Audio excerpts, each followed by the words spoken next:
నమస్తే రమగారు. నమస్తే జయ. రమగారు, మీరు కొన్ని దెయ్యాల సిరీస్లు చెప్తా ఉన్నారు. స్టోరీస్, ఇండివిజువల్ స్టోరీసే. ఏదైనా ఒకటి చెప్పండి అండి. దయ్యం కథలు, దయ్యాలు, భూతాలు, ప్రేతాలు, పిశాచాలు, కామిని, శాకిని, ఢాకిని, అలాంటివి బోల్డని కథలు వినేవాళ్ళని జయ చిన్నప్పుడు. కాదండి, తిట్టేటప్పుడు కూడా లంకిని లాగుందండి అట్లా ఉంటారు. అదే లంకిని, శంఖిని జాతి స్త్రీ, శంఖిని జాతి స్త్రీ అలాంటివి తిట్టేవాళ్ళు. అయితే ఈ పదాల వాడకమే కాదు, వాటి డిస్క్రిప్షన్ కూడా ఇప్పుడు జనం మర్చిపోయారు. అవంటే ఏమిటో తెలియదు ఎవరికి. అవును, అలాంటివి ఉన్నాయా అంటారు. ఇలాంటి పిచ్చి పిచ్చి కథలు చెప్పకుండా నాకు కూడా ఫేస్బుక్ ముఖతః అక్షింతలు వేస్తున్నారు కొంతమంది, పిచ్చి కథలు చెప్పద్దు అని. మంచి కథలు చెప్పాలి, లేటెస్ట్వే చెప్పాలి. ఇంకా చాలా ఉన్నాయి. వాళ్ళ పేరు ఎత్తకూడదు, వీళ్ళ పేరు ఎత్తకూడదు, వీళ్ళ సంగతి చెప్పకూడదు, వాళ్ళ సంగతి చెప్పకూడదు, ఎప్పుడు నీతిని బోధించేవే చెప్పాలి. చాలా ఉంటాయి. కాదు రమ్మగారు, కథ అంటే కల్పితమే కదా, అవునా కాదండి? అప్పుడే ఎవరో చూశారు, ఎవరో అనుకున్నది ఒక పుస్తక రూపంలో, ఒక స్టోరీ రూపంలో రాసింది మనం చెప్పుకుంటున్నాం. అయినా కూడా అలా ఏమి ఉండకూడదు. అయినా కూడా నాకు బుద్ధి లేదు, సిగ్గు లేదు, జ్ఞానం లేదు, మీకు అది లేదా, మీకు ఇది లేదా, నానా రకాలండి. అబ్బో బోల్డని వస్తాయి. కానీ ఈ దయ్యపు కథలు మాత్రం ఇలాంటి బ్యాడ్ కామెంట్లు 4-5 ఉన్నప్పటికీ మిగిలిన వాళ్ళంతా ఇంట్రెస్టింగ్గా వినేస్తారు. ఎలాగో అర్థం కాదు నాకు. స్టోరీ వినే అలవాటు ఉంటే రమ్మగారు, ఏదో ఒకటి వినాలనే ఆలోచన ఉంటుందండి. దాంట్లో రంధ్రాన్వేషణ చేయాలనిపించదు బహుశా. అదే అంటే సరే, రంధ్రాన్వేషణకి ఏముంది, కంప్యూటర్ వెనకాల దాక్కుని ఎన్ని కామెంట్లైనా చేయగలుగుతాం మనం. అంతే కదా, అలాగే జరుగుతుంది. అంతేగా. అయితే ఈ దయ్యాలు వారి విజ్ఞతకే వదిలేయాలనిపిస్తుందండి నా వరకు. అంతే. రైట్, చెప్పండి. ఇవాళ ఒక చాకిని కాదు, కామిని కథ చెప్దాం మనం ఇవాళ. పూర్వం ఎలా ఉండేవి ప్రయాణాలు? ఈ ఊరు నుంచి ఆ ఊరు వెళ్ళాలంటే ఏదో బండి కట్టుకుని వెళ్ళాలి, లేదా నడిచి వెళ్ళాలి. కొంచెం నదీ ప్రాంతాల్లో ఉన్నవాళ్ళు ఇటు నుంచి అటు వెళ్ళాలంటే వాళ్ళ లంకల్లోకి వాట్లలోకి ప్రయాణం చేయాలంటే పడవలు, గోదాట్లో పడవేసుకుని ఈ ఊరు వచ్చాం, ఇక్కడ పెళ్లి చేసుకున్నాం, మళ్ళీ పడవేసుకుని ఆ ఊరు వెళ్ళాలి. అయితే గోదావరి జిల్లాలో కోనసీమ, ఆ సీమ, ఈ సీమ బోల్డ్ అని ఉన్నాయి.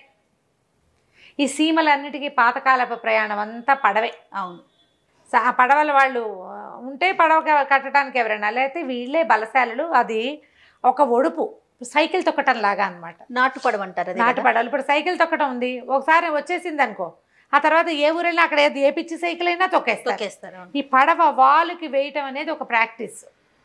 అట్లా సైకిల్ లాగానే ఇది కూడా ఈ ప్రాక్టీస్. అది తెలుసుంటే గడేసి మెల్లిగా ఆ డింగీలు చిచ్చిటివి, ఈ తాటాకుతో వెళ్తారు చూడు డింగి, బుజ్జిది, ఆ బుజ్జివైనా కాస్త కర్ర పడవలైనా కొంచెం నాటు పడవైనా ఒక మాదిరి పెద్దవి కూడా 2-3 సాయం పట్టి ఒకళ్ళతో ఒకళ్ళు సింక్రనైజ్డ్గా పనిచేయాలి పడవకి. అలా చేసేవాళ్ళు. అయితే ఈ కోనసీమ చుట్టుపక్కల ప్రాంతాల్లో జనమంతా కూడా పడవ ప్రయాణాలే వాళ్ళ పద్ధతి. అప్పట్లో ఎలా ఉండేది, కరెంటు లేదు. అవును, చీకటి పడితే ప్రయాణాలు ఉండేవి కాదు. చీకట్లో పడవల వాళ్ళు కూడా వచ్చేవాళ్ళు కాదు. రాత్రులు ప్రమాదం కదా, అవతల ఇదందదు, గట్టు అందకపోయినా సడన్గా ఏటికి గోదావరికి ఏదైనా ఎక్కువ నీళ్ళు వచ్చేసినా అవి తెలియవు కాబట్టి రాత్రుళ్ళు చేసేవాళ్ళు కాదు. అయితే ఇలాంటి కాలంలో, ఈ కాలం ఎట్లా అంటే రోడ్లు అసలు లేకుండా కేవలం పడవ ప్రయాణాలే ఉన్న రోజుల్లో భీమశంకరం గారిని ఒక ఆయన ఉండేవారు. ఆయనకి రామలింగం అని చక్కటి కుమారుడు ఉన్నాడు. ఆయన బాగా ఆలోచించి కొంచెం దూరపు సీమ నుంచి ఒక పిల్లని, పెళ్లి కూతుర్ని సెలెక్ట్ చేసుకున్నారు, పెళ్లి చేశారు. పిల్లాడికి ఒక 20 ఏళ్ళు ఉంటాయి, 20 సంవత్సరాలు పిల్లాడు. పిల్లకి 8 ఏళ్ళు. అప్పుడు పెళ్ళిళ్ళు అట్లా చేసుకునేవాళ్ళు కదా. చక్కగా పెళ్ళి అయింది. అవి పెళ్లి వాళ్ళంతా తెముల్చుకుని వీళ్ళు పడవల దగ్గరకు వచ్చేసరికి చీకటి పడిపోయింది. చీకటి. ఇక ఏం చేయాలి, పడవల వాళ్ళు కొంచెం ఆ పక్కనే పడవల వాళ్ళ ఇళ్ళు కూడా ఉన్నాయి అవతలగా గట్ల మీద. వీళ్ళు కేకేశారు. కేకేస్తే వాళ్ళు, మేము రామండి, పడవలు ఉన్నాయి, కావాలంటే మీరు వేసుకెళ్ళిపోండి. వీళ్ళకి పెళ్లి వాళ్ళకి వెనకాల భోజనం వసతి లేదు, అంటే ఉండే భోజనం ఉన్నా ఉండే వసతి లేదు, వెళ్ళిపోవాలి ఎలాగైనా సరే.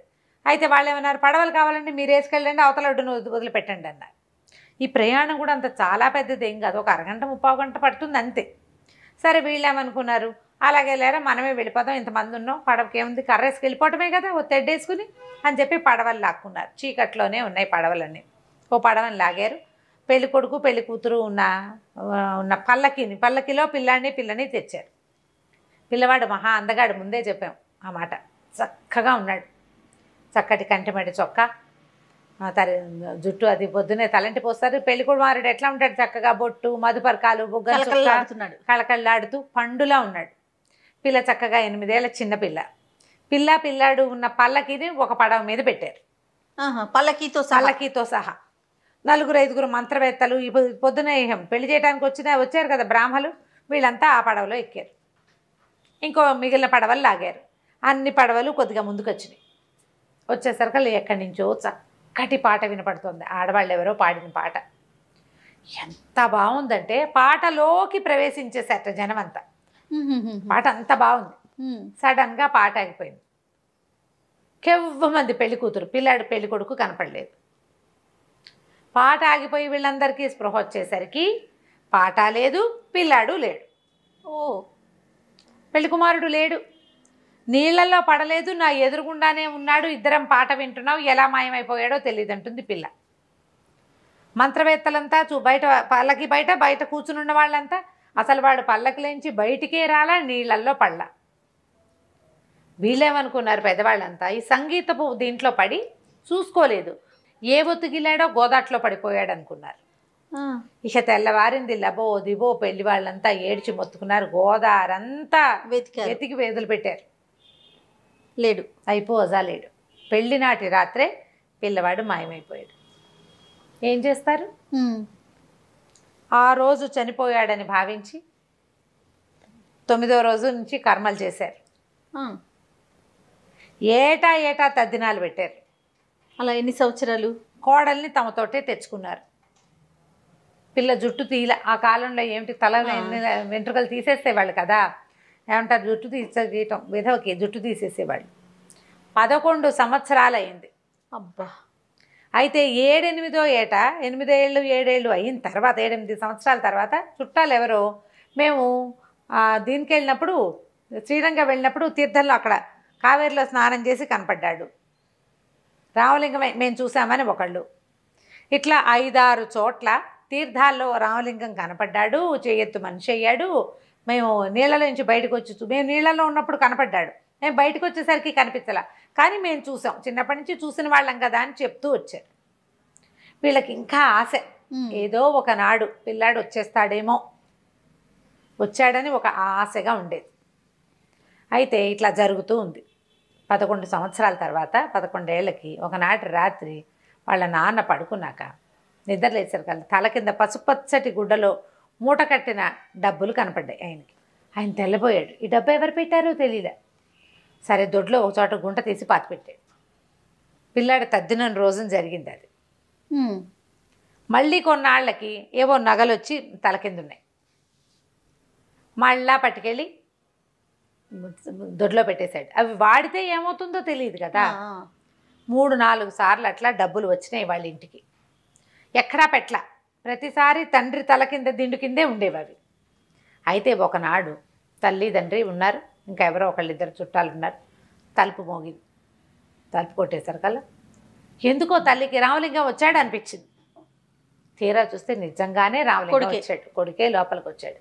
తల్లి ఏడ్చిందో విపరీతంగా ఏడ్చింది.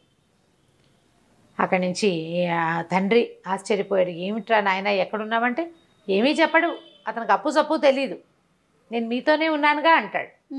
ఇంతలో ఏమైంది, సరే అన్నం తినని తల్లి ఏం చేసింది, అన్నం పెట్టడానికి తీసుకెళ్ళింది. అన్నం తిన్నారు అంతా. వచ్చి కూర్చుని మాట్లాడదాం అనుకునేసరికి పక్కన గది తలుపు ఢామని మూసుకుపోయిన ఉన్నట్టుండి ఆ గదిలో నుంచి ఒక శబ్దం వినపడింది. మీ అబ్బాయి నాతోటే ఉన్నాడు, నేనే తీసుకెళ్ళాను. ఇన్ని సంవత్సరాలుగా నాతోటే ఉన్నాడు, అతను ఎక్కడున్నాడో అతను ఎరగడు. ఎన్ని చోట్లకో తిప్పాను, నా మనసు తీరేదాకా నాతోనే ఉంచుకుంటా. 12 ఏళ్ళు నా శాపం. 12 ఏళ్ల పాటు నాతోటే ఉంటాడు. ఇంకొక సంవత్సరం ఉంది, అప్పటిదాకా మీ కోడల్ని కాపురానికి తీసుకురావద్దు. మీకు ఇంతకాలంగా వస్తున్నటువంటి డబ్బు నగలు నేను ఇచ్చినవే, ఇంకా ఇస్తా. ఈ ఏడాది పాటు మీరు ఇంకా అతన్ని ఏమీ కదపద్దు, అడగద్దు. మీ కోడల్ని తేబోకండి. 12 ఏళ్ల తర్వాత అతనే వచ్చేస్తాడు అని చెప్పి, మీరేమీ కంగారు పడద్దు, కళవళ్ళపడద్దు, బాధపడద్దు అని చెప్పింది. తలుపులు తెరుచుకునే రామలింగం ఠకీమని మాయమైపోయాడు. అక్కడ లేడు. తర్వాత ఎంత డబ్బో వచ్చింది వీళ్ళింటికి, ఎంతకాలమో.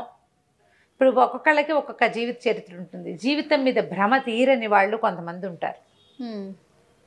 వివాహం మీద భ్రమ తీరని వాళ్ళు, సంతానం మీద భ్రమ తీరని వాళ్ళు, తాము ఎవరింట్లో పుట్టామో ఆ ఇంటి మీద భ్రమ తీరని వాళ్ళు, కోరిక తీర్చుకోలేకపోయిన వారు, తెచ్చుకోలేకపోయిన వాళ్ళు, వదల్లేని వాళ్ళు, వాళ్ళు ఇట్లా గ్రహాల రూపంలో తిరుగుతూ ఉంటారని చెప్తారు.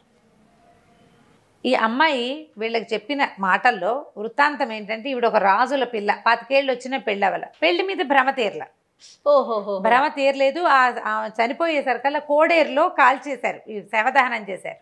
వీళ్ళు ఎక్కడైతే పడవలు ఎక్కారో దాని పక్కనే శ్మశానం ఉంది. కోడేట్లో అని రాస్తారు. ఆ కోడేరు పక్కన శ్మశానం ఉంది. ఆ శ్మశానంలో తిరుగుతున్నటువంటి ఈవిడికి ఈ పెళ్లి కొడుకు స్వరూపంలో ఉన్నాడు, చూసావా, పెళ్లి కొడుకు అందంగా ఉన్నాడు, అతను నచ్చాడు. ఓహో, అందుకు తీసుకుపోయింది. ఆ తర్వాత సంవత్సరం అంతా డబ్బులు వస్తూనే ఉన్నాయి వాళ్ళకి. ఆయన ఎంత ఆస్తిపరుడయ్యాడో. తర్వాత దాచిపెట్టలే ఆయన. సంవత్సరము తిరిగాక ఒకనాడు వచ్చేసాడు రామలింగం.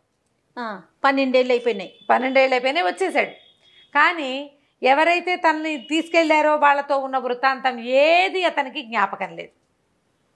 ఇంత డబ్బు వచ్చేటువంటి వృత్తాంతం ఏం జరిగిందో, తను ఎవరితోటి ప్రపంచం అంతా తిరిగాడో అసలు గుర్తే లేదు. అతన్ని ఎన్ని చోట్లకి తిప్పిందో అమ్మాయి. ఆమెకున్న శక్తి అది. ఆమె భ్రమ తీరిపోయాక, ఆ వివాహము భ్రమ ఒకళ్ళతోటి కలిసి ఉండటం అది తీరిపోయాక వదిలిపెట్టేసింది. అన్ని గ్రహాలు ఇలా వదలవు అని చెప్తారు. కొంతమంది ఇలా వదిలిపెడతారు, మంచిదయ్యం. ఒక్కొక్కళ్ళు వదలరు. వదలకుండా వీళ్ళని తమతోటి తీసుకెళ్ళిపోవాలని భావించే వాళ్ళు ఉంటారు. శరీరాన్ని వదిలింపించేసి ఆత్మను తీసుకుపోవాలని, అదొక భ్రమతోటి అనమాట. ఈ భ్రమ, ఇది కామిని ఈ కథ పేరు. ఆ కోరిక తీరటం కోసం ఈ 12 ఏళ్ళు ఈ బ్రాహ్మణ కుర్రవాడిని తనతో పాటే ఉంచుకుంది. ఈ 12 ఏళ్ల తర్వాత అప్పుడు పెళ్ళని కాపురానికి తీసుకొచ్చారు. చాలా మంచిదయ్యం రమ్మగారు. ఏమి ట్విస్టులు లేవు కానీ. అదే రైట్ రమ్మగారు. నమస్తే. నమస్తే చే